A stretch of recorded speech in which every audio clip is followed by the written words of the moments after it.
नमस्कार किसान भाइयों। अब मैं वापस अपने YouTube चैनल पर आपसे एक नए विषय पर बात करना चाहता हूं। ये नया विषय है खेतों में गहरी जुताई के विषय में। गहरी जुताई, जैसे भी हम रबी की फसलें काटते हैं तो गर्मी का मौसम आता है, उसके अंदर हम गहरी जुताई उसके पहले हम करते हैं। प्लाऊ करने से फायदा क्या है ये मैं थोड़ा सा बताऊंगा आपको। सबसे महत्वपूर्ण बात यह है कि जो खरपतवार होता है या खरपतवार के बीज होते हैं वो पलट करके मिट्टी के नीचे दब जाते हैं। और एक और चीज बहुत बड़ी होती है कि जो भी वर्षा का जल होता है वो मिट्टी भुरभुरी हो जाती है, उससे वर्षा का जल जमीन के नीचे उतरता है। और इसके अलावा भी जो कीड़े होते हैं, बहुत सारे कीड़ों के अंडे होते हैं जो अनावश्यक होते हैं, जिनको कि मारना जरूरी है, जो नीचे भूमि में छुपे बैठे रहते हैं, उनको मारने के लिए ये पलटी प्लाऊ बहुत जरूरी है। और मैं अनुरोध करता हूं किसान भाइयों से कि ये इसमें थोड़ा सा खर्च जरूर होता है लेकिन इसके बहुत लाभ हैं। लेकिन सबसे पहले मैं ट्रैक्टर के बारे में बात करूंगा कि कैसा ट्रैक्टर तैयार करें गहरी जुताई। देखिए, एक ट्रैक्टर के साथ में पलटी प्लाऊ या पलटने वाले प्लाऊ के साथ ही करें, बिना पलटने वाले मोल्ड बोर्ड प्लाऊ का बिल्कुल इस्तेमाल ना करें। देखिए, बिना पलटने वाले प्लाऊ के साथ में एक बड़ी समस्या होती है कि बिना पलटने वाले प्लाऊ से अगर आप खेत में प्लाऊ चलाएंगे तो खेत बिल्कुल असमतल हो जाता है। तो ये कोशिश करें कि हमको ये बाद में खेत को समतल करने की समस्या ना हो। और अगर हम पलटी प्लाऊ को ठीक से चलाएंगे तो खेत का समतल कभी खराब नहीं होगा।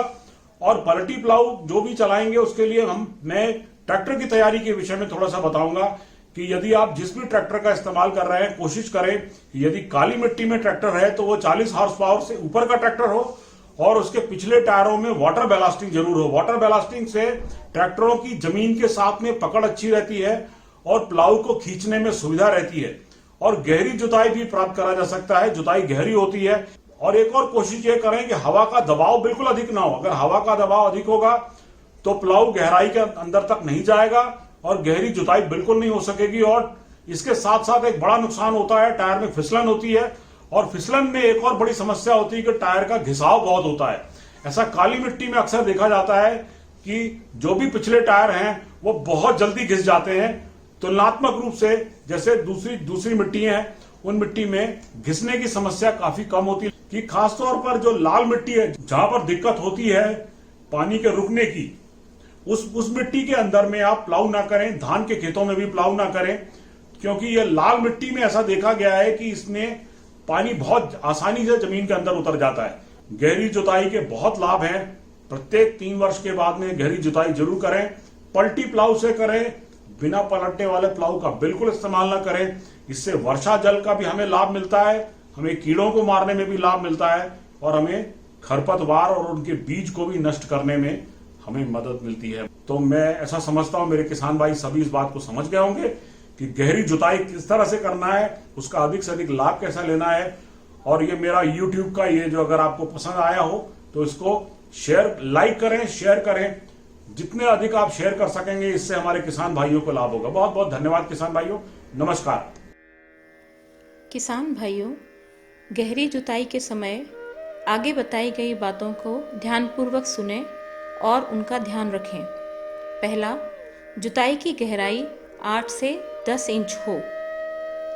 दूसरा, ग्रीष्मकालीन गहरी जुताई हेतु दोमट मृदा में 40 हॉर्स पावर का तथा काली मृदा में 50 से 55 हॉर्स पावर के ट्रैक्टर का उपयोग करें ताकि खेत की जुताई आसानी से और उचित गहराई तक हो सके।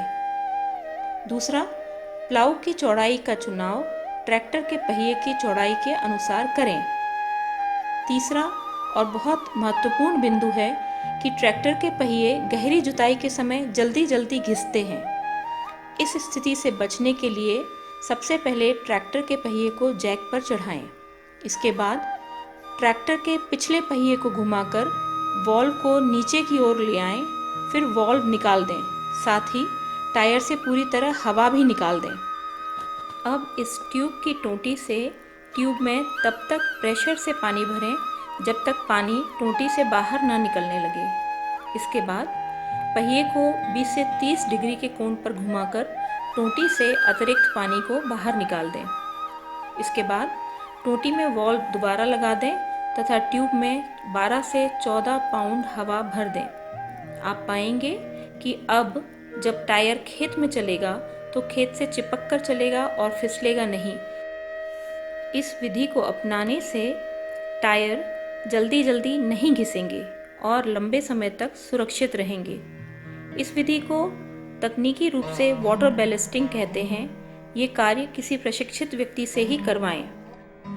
किसान भाइयों, गहरी जुताई के दौरान ट्रैक्टर पर खिंचाव का अधिक भार ना पड़े तथा जुताई यंत्र समान गहराई पर चले, इस हेतु ट्रैक्टर के ड्राफ्ट कंट्रोल लीवर का उपयोग करें। फसल की कटाई के तुरंत बाद खेत में नमी होती है तथा खेत नर्म होता है। इसी वक्त यदि गहरी जुताई की जाए तो ट्रैक्टर के इंजन पर भार कम आता है तथा ईंधन का खर्चा भी कम होता है।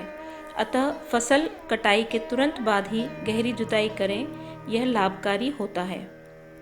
धान के खेत में, लाल मिट्टी वाले खेत में तथा कम गहराई की काली मृदा वाले खेत में ग्रीष्मकालीन गहरी जुताई नहीं करवाएं। ध्यान रखें कि खेत में चलते प्लाऊ से सुरक्षित दूरी भी बनाकर रखें। भाइयों, हम लोग जानते हैं कि 3 वर्ष में एक बार खेत की ग्रीष्मकालीन गहरी जुताई से खेत में खरपतवार और हानिकारक कीटों की संख्या प्राकृतिक रूप से कम होती है। इससे वर्षा जल खेत से बहकर खेत से बाहर नहीं जाता, बल्कि खेत के भीतर ही नीचे उतर जाएगा। साथ ही उर्वरा मृदा भी बहकर खेत से बाहर जाने से बच जाएगी। तो इस तरह से कुछ सीधी और सरल तकनीकी अपनाने से हम लोग खेती में अधिक से अधिक लाभ प्राप्त कर सकते हैं। धन्यवाद।